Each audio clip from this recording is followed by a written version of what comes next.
Question number 3 दिया है कि सिद्ध कीजिए कि 1/√2 एक अपरिमेय संख्या है।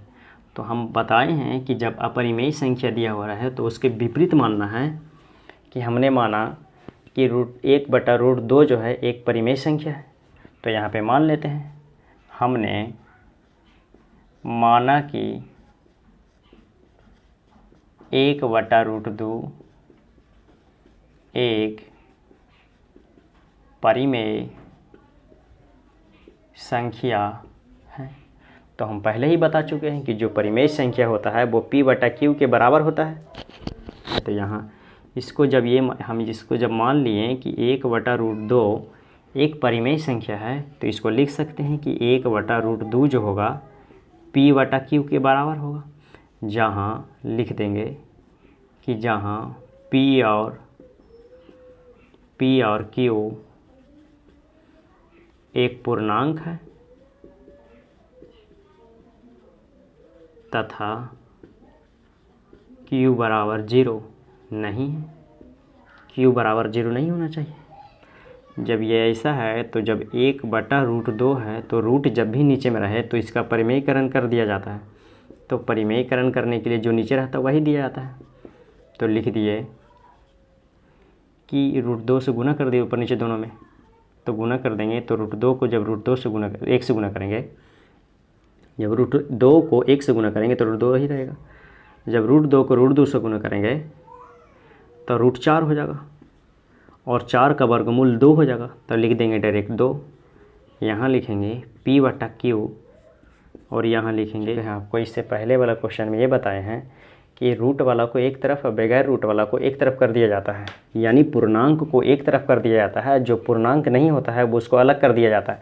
तो यहाँ देखते हैं कि 2 जो है वो पूर्णांक है, पूरा अंक है, और √2 जो है ये एक पूर्णांक नहीं है, ये पूर्णांक संख्या नहीं है। तो पूर्णांक संख्या को अलग और जो पूर्णांक संख्या नहीं है उसको अलग कर दिया जाता है। तो √2 को इस तरफ रह देते हैं और ये पूर्णांक संख्या इसको इस तरफ कर देते हैं। तो इस तरफ नीचे है तो उस तरफ जाएगा तो ऊपर हो जाएगा, यानी इस तरफ भागा में है तो इस तरफ जाएगा तो गुना हो जाएगा। तो 2 में p से गुना हो जाएगा तो 2p हो जाएगा। अब बटे का q हो जाएगा। यहाँ देख रहे हैं ये कि ये पूर्णांक नहीं है और ये पूर्णांक है, दोनों आपस में बराबर दे रहा है, लेकिन ये गलत है क्योंकि कभी भी पूर्णांक दूसरे दशमलव वाले संख्या के बराबर नहीं हो सकता है। क्यों? क्योंकि पूर्णांक वही संख्या होता है जो पूरा संख्या रहता है, और ये पूरा संख्या नहीं है क्योंकि √2 बाहर निकलेगा जब रूट से तो उसका मान जो आएगा दशमलव में आ जाएगा। और ये एक जो है पूर्णांक है क्योंकि यहाँ लिखा हुआ है पूर्णांक वही होता है जिसका मान जैसे में 1 हो सकता है, 2 हो सकता है, 3 हो सकता है, -1, -2, -3 हो सकता है।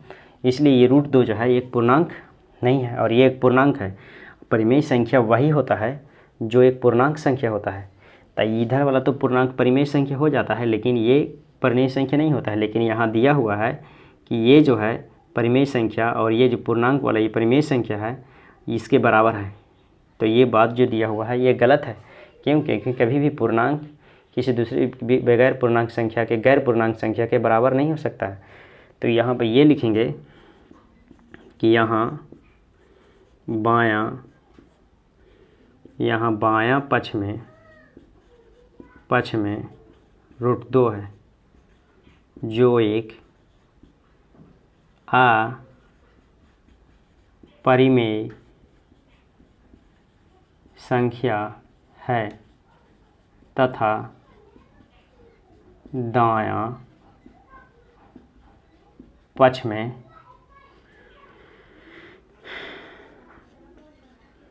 दो p/q है जो एक परिमेय संख्या है। यहाँ पे ये देख रहे हैं कि बायां पक्ष में √2 है और √2 एक पूर्णांक नहीं है, जो पूर्णांक नहीं है बस समझो परिमेय संख्या में नहीं है।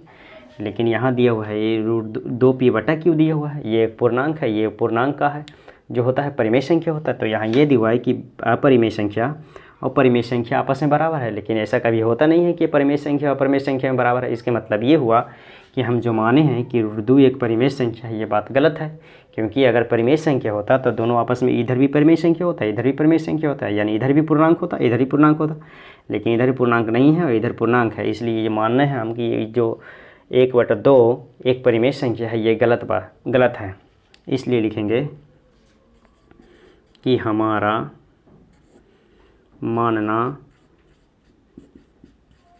गलत है कि 1/√2 एक